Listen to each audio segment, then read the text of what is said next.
Les amis, je suis ravi de vous retrouver pour une nouvelle vidéo sur Oshinoko. On va regarder dans quelques instants l'épisode 24 intitulé Souhait. À partir de maintenant, le format change, ce ne sera plus des reviews. Pour tout ce qui concerne les animés, que ce soit Oshinoko ou encore Dragon Ball Daima que je ferai sur la chaîne. J'ai décidé de vous montrer les réactions que je peux avoir sur les épisodes que je vous présenterai, tout simplement car je trouve ça plus divertissant d'avoir une analyse à ce moment-là que de faire une review pour résumer un épisode et ensuite d'analyser ce qui s'est passé. Là, on peut tout rassembler en faisant du react, c'est ce que je vais tenter.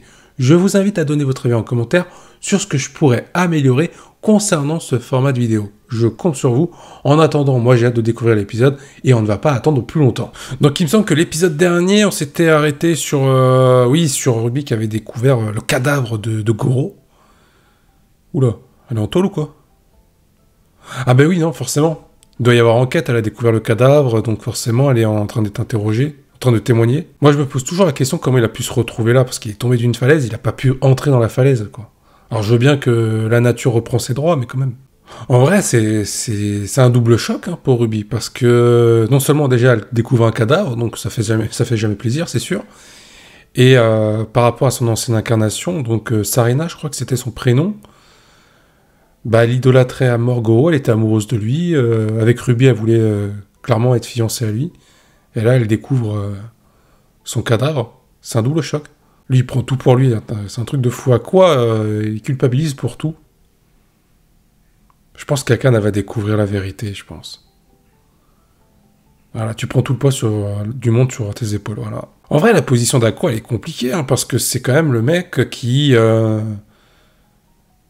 a été l'ancienne incarnation de Goro, et finalement, tout ce qui se passe autour d'Ayoshino, Ruby Aqua, c'est un peu autour de lui aussi, donc au final, Akane, elle se rapproche de la vérité, mais elle n'a qu'une partie de la vérité qui est plutôt du côté de Aqua. Elle ne sait pas que Goro, c'était lui à l'époque. J'ai toujours voulu que quelqu'un le retrouve. Mais c'était évident dans l'épisode précédent que Aqua allait le chercher, et qu'il allait pas le trouver, que ça allait être Ruby qui allait tomber dessus. C'était prévisible, ça, par contre. Au final, les deux, ils évoluent vraiment par rapport à l'autre, et je trouve ça vraiment incroyable, cette relation. Alors, je sais pas où ça va terminer, parce qu'il y a toujours Kana dans l'histoire, mais je trouve que, au final, ça partait sur de la manipulation, ça partait sur un petit peu... l'un a besoin de l'autre pour parvenir à ses objectifs, et finalement, il y a une vraie amitié qui est née, quoi. Sauf que Akane, finalement, elle a un secret concernant Aqua, par rapport à la mort... la soi-disant mort... du père de Aqua Ruby qui serait responsable de la mort d'Ayoshino. Parce qu'elle sait qu'il y a une incohérence et que si Aqua la prend, il va reprendre sa vengeance en fait. Mais moi j'ai hâte de savoir c'est qui la fille au corbeau. Pour moi la fille au corbeau, au vu de la chronologie, c'est Ayoshino. Je vois pas qui d'autre ça pourrait être, sachant que elle sait beaucoup d'informations sur Ruby Aqua. Donc il n'y a que leur mère qui peut savoir ça. Oh là, ça va être quoi, un délire temporel ou quoi là? Tu l'as piqué sur son cadavre. Elle a l'air sadique quand même, la fille. Hein. Ou alors c'est un peu comme Aqua avec sa vengeance et l'ombre de Goro. Ça se trouve, la fille, c'est un délire, c'est Sarina ou je ne sais quoi, mais moi je reste sur l'hypothèse que c'est l'âme d'Ayoshino en fait. Ruby, elle est chelou. C'est là que tu vois que c'est pas Ruby. Enfin, c'est Ruby, mais tu sens que c'est pas elle mentalement, quoi. Elle est froide un peu. Alors que c'est la plus joyeuse du groupe. Ah, dans un sens, elle a raison, Kana. C'est vrai que finalement, quand tu es acteur d'un clip ou même d'un film, t'es un peu un pion, un ouvrier qui doit partager ce qu'il doit faire pour finalement assembler le puzzle final, c'est-à-dire le film ou le clip, le projet. C'est vrai que Goro, il est mort le même jour où Ai a couché, quoi. Ouais, donc ça, on savait, ça, on était au courant. Un fan de Furu qui avait tué Ayoshino. Mais l'autre, c'est qui? L'autre, techniquement, c'est... le père d'Aqua et Ruby, celui qu'on a vu dans Cliffhanger en fin d'épisode, pas celui de la dernière fois, mais celui d'avant encore. Donc c'est Ruby qui va prendre l'enquête à son compte. Et pourtant, Kana elle est obsédée par l'idée de se mettre en valeur, mais on nous a bassiné sur plusieurs épisodes, comme quoi c'était une personne qui sacrifiait son talent par rapport aux autres. Donc ça montre aussi l'évolution du perso. Ça qui est bien. Ruby, elle est vraiment pas bien. Et pour moi, la fille au corbeau, là, avec les cheveux gris, c'est Ayoshino, parce que comment elle peut le savoir pour Ayoshino? Bon, après, j'ai envie de te dire, ça passe au journal, donc... Mais elle sait trop d'infos, en fait. pour pas que ce soit l'âme d'Ayoshino. Mais il le savait aussi, du coup, Aqua, parce que Aqua, il connaissait l'identité du meurtrier, celui qui a poignardé Ai, mais il savait qu'il y avait un responsable derrière, qui était potentiellement son père. Donc désormais, Ruby ça va être à elle d'enquêter. Ça va être intéressant de voir comment Ruby va gérer les émotions. Oh, ça va être le même délire que Aqua. Oh, incroyable. En fait, ça va développer le même délire qu'avec Aqua, mais cette fois-ci avec Ruby, quoi.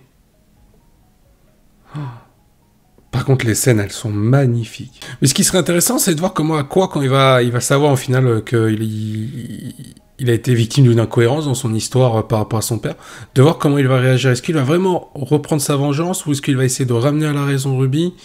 Je pense que le rôle de Kana et Akane, surtout Akane dans un premier temps, va être très important. Ouais, donc là, on nous explique le côté technique de la réalisation d'un clip vidéo ou d'un projet similaire, du moins. Ah, ça parle business hein, quand même. Hein. Ce qui est bien avec vraiment Oshinoko, c'est on explore tous les domaines, quoi.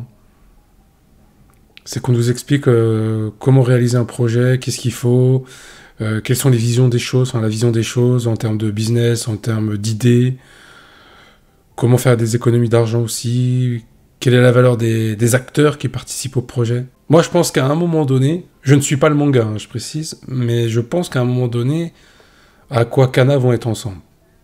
Donc je pense que là on est sur la relation Akane Aqua à fond. À voir comment ça va évoluer. À moins que Kana rencontre quelqu'un d'autre à côté, hein, ce qui est possible. Par contre c'est rare que les deux s'entendent sans s'engueuler. Là. Ah, là je pense que ça va pas satisfaire Kana d'apprendre qu'au final les deux ils font plus semblant. Est-ce que Kana va en rester là ou est-ce qu'elle va continuer à... Ouais, elle n'y croit pas en fait. Elle pense qu'elle peut toujours avoir Aqua. Au final, Akane, elle relie les deux, en fait. Elle relie Aqua et Ruby par rapport à ce qui se passe autour de la vengeance d'Aqua à l'origine, en fait. Donc, est-ce que c'est elle qui va transmettre les éléments d'Aqua à Ruby? Ruby, elle va comprendre. Est-ce qu'Akane va lui dire vraiment? Non, mais ouais. C'était sûr. C'était sûr qu'elle ne dirait pas tout de suite la vérité. Par contre, là, je suis pas très sûr du mytho d'Akane sur le fait que Aqua cherche son acteur préféré, sachant qu'il était froid comme un camion à l'époque et qu'il n'était pas vraiment, entre guillemets, sur ce qu'il disait, qu'il n'était pas intéressé par ce domaine-là.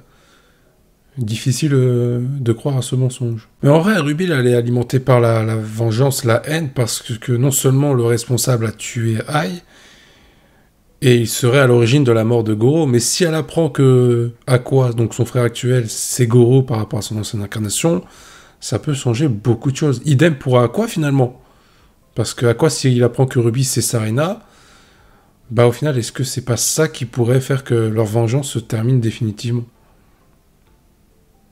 Est-ce que c'est pas ça le but de la fille aussi, de réunir Aqua et Ruby par rapport à leur ancienne incarnation? Est-ce que c'est pas ça l'objectif final? Ah, chacun a son objectif personnel, c'est bien. Mais c'est quoi Ruby et Aqua? Faites qu'Aqua retrouve rapidement le meurtrier. Elle a compris. Eh, j'avoue, le son, il est pas mal. J'adore le son. Au début, le rythme est un peu lent, mais je trouve que c'est sympa. Par contre, les images, la fluidité, c'est quelque chose. Hein. J'aime beaucoup aussi la représentation qu'on fait des yeux de Ruby et même d'Aqua quand on montre qu'au final... quand ils sont libres et quand ils sont un petit peu fermés par la vengeance, avec les yeux clairs ou sombres, ça, je trouve ça tellement révélateur et ça rajoute quelque chose aux différentes scènes, c'est incroyable. On a une Ruby qui au départ était libre, qui était enthousiaste, qui finit plongée dans la vengeance, enfin qui n'a qu'une idée en tête, c'est de retrouver cet assassin, et on a un Aqua qui a fait le chemin inverse, qui lui était plongé dans la vengeance, qui finalement lutte pour sortir vers la lumière, pour aller vers la lumière. Et au final, les deux vont se rejoindre à un moment donné, en découvrant la vérité sur qui ils sont réellement. Non, franchement, bon épisode, j'ai bien aimé. J'ai hâte vraiment de voir ce qui va se passer pour Ruby, voir comment elle va gérer ça, voir que ça va être quoi sa méthode. Parce que visiblement, elle compte sur Aqua. Sauf qu'Aqua, là, il s'est un peu mis en retraite sur ça. Donc à un moment donné, c'est sûr qu'il va revenir dans le truc, Aqua. Et avoir le rôle de Akane dans tout ça. Parce que je pense qu'Akane va être le lion aussi de cette vérité sombre. Je pense qu'Akane va peut-être être la seule qui va découvrir la vérité d'abord en premier. Je dis la seule, mais la première à découvrir la vérité autour de Aqua et Ruby. Je pense que ça va être ça le délire. Bien, ce React touche à sa fin. Un épisode plus que correct. J'ai bien aimé le développement de Ruby, de voir la vision des choses de Aqua par rapport à l'évolution de Hakan et aussi l'évolution de Aqua pour le coup. Un épisode vraiment sympa à regarder. Je vous invite à donner votre avis en commentaire. Qu'en avez-vous pensé? Je vous dis à la prochaine. Portez-vous bien et n'oubliez pas que la volonté du KT soit avec vous. Vous souhaitez intégrer une communauté française sur Oshinoko pour parler avec d'autres personnes de ce manga ou de cet animé, je vous invite à aller jeter un œil à ma description, vous trouverez le lien d'un serveur Discord très bien géré. En attendant, n'oubliez pas de me soutenir en likant et en partageant cette vidéo, je compte sur vous.